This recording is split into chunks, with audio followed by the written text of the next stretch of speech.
guys, and welcome back to my channel. My name is Katrika. For those of you who are new, thank you for joining. And for those of you who've been rocking with me for a while, thank you so much for um, watching. I appreciate each and every one of you. And don't forget to comment, like, and share.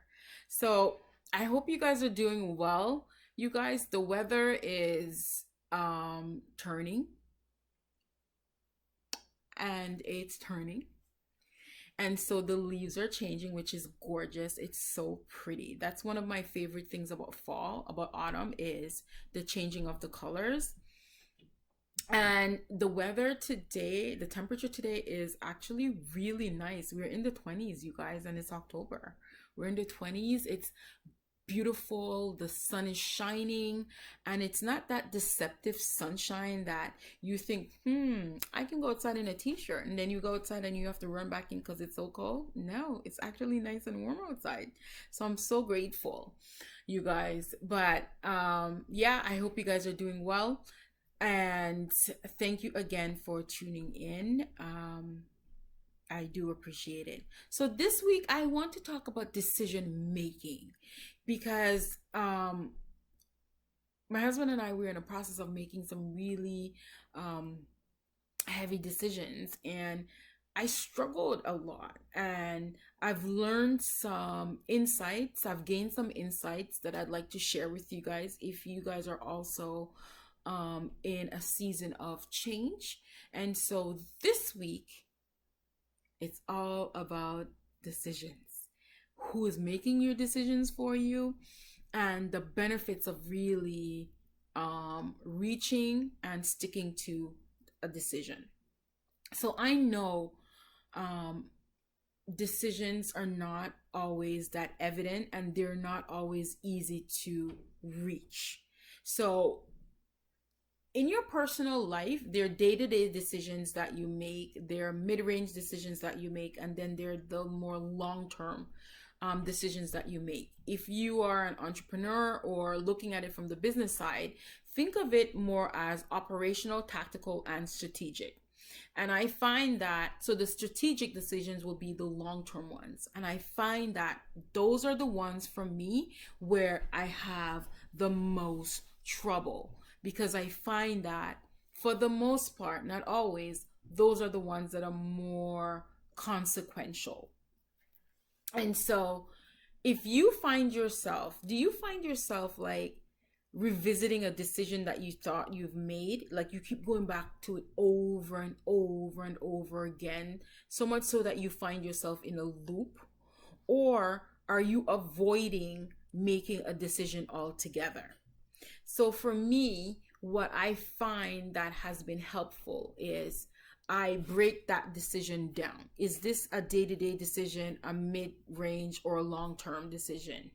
And I also like to look at the goal that I'm trying to accomplish. So is it a goal that's immediate? Then I know that it has to do with operational things. It has to do with the day-to-day things. And oftentimes I find that those decisions are easier to make sometimes, because to me, for the most part, and this is not absolute, but sometimes I find those are easier because they come with less consequences, right?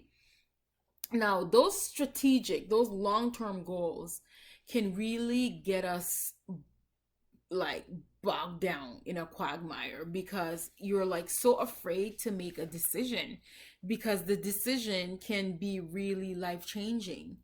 But what I remind myself all the time is um Isaiah 40 tells us that the grass will wither, but the word of God will stand forever and ever.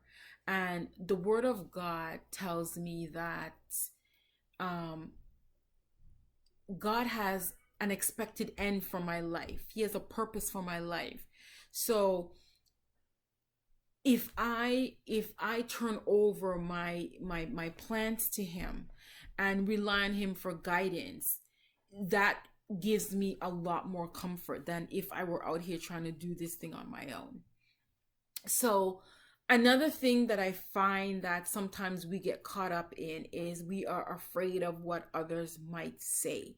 We are afraid of, how other people might react to the decisions that we have to make. And again, it's a reminder of, you know, the decisions that we make. Yes, they're overwhelming because let's be real, it takes time and analysis to reach the appropriate decision. And so if you've put in the time and you've thought it through, then it doesn't matter what anybody else will say. It doesn't, you're not living and, you know, your life for someone else, right?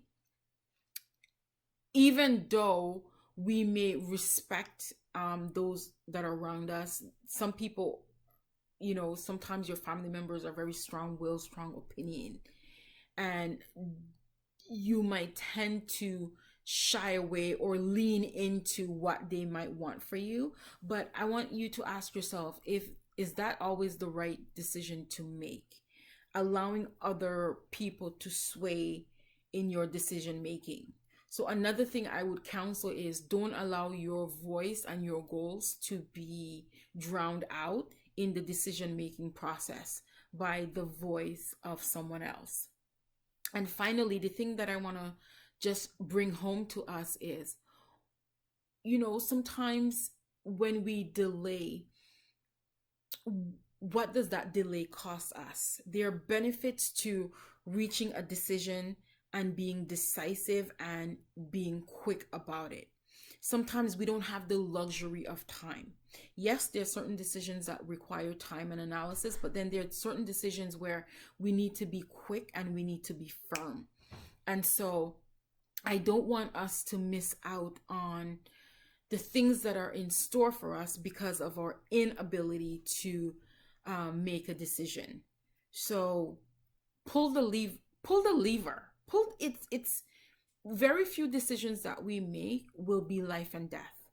So in all things, yes, be wise, and yes, seek wise counsel, but at the same time, don't be afraid to make that decision. Don't be afraid to make that decision because we don't know what that delay is costing us. So, especially if it's in the realm of doing something that God has called you to do it, boo. Do it, do it, do it. Okay? As always, thank you guys so much for spending some time with me. Don't forget, once again, to comment, like, share, and subscribe. Like I said, my goal is to hit 2K, let's say by December 15th. All right, everybody.